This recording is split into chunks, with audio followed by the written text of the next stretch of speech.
חבר'ה, המיון זה שם בבקשה. במשך שעות ארוכות לא פסק זרם הפצועים לבתי החולים ברחבי הארץ. כל פצוע וכאבו הפיזי והנפשי. יש לנו צבא של חרות.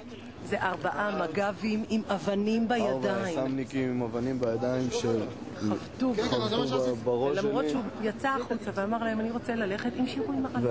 ואני מנסה לצאת עדיין עם העלות בעורף, בגב, ברגליים. כ-250 פצועים הגיעו היום לבתי החולים.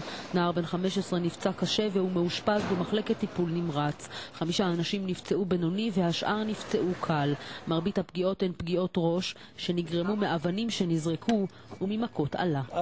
עלות, כמו חיות רעות, אין מילה אחרת. חיות רעות. מי למטה? למעלה יש לך שפשוף של עלה. בין הפצועים קל גם חבר הכנסת אפי איתם מהאיחוד הלאומי שנפגע בראשו. הסתערו עלינו הפרשים, הם ראו אותנו היטב שאנחנו חברי כנסת, וסוס עם פרש נתן לי מכה, הפיל אותי, השוטר נתן לי מכה בעלה על הראש ואני באתי את הכרה.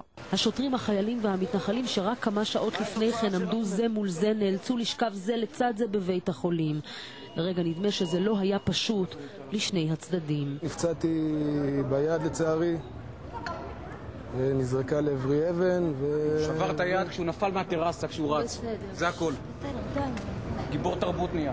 השאלה שעמדה באוויר היא מי התחיל ראשון. שמים הכל בצד, באים מבצעים את המשימה ברגישות ונחישות כמו שאמרתי, וזהו, בהתאם להתנגדות הופעלה הנחישות. עמדו שם 10 הסמניקים ופשוט הרביצו לי ואני אומר להם, אני לא מתנגד, אני יוצא לבד, הם ממשיכים להרביץ לי, בא הסמניקים עליו והרים לי, ישר מתחת לעין והשכיבו אותי על הרצפה, בעטו בי. קשה שלא לשים לב לעובדה שמקצת הפצועים הם שוטרים וחיילים, מרביתם מתנחלים שהתנגדו להריסת המבנים. בימין כבר דורשים להקים ועדת חקירה שתבחן את ההתנהלות של המשטרה והצבא בזמן פינוי המבנים בעמונה.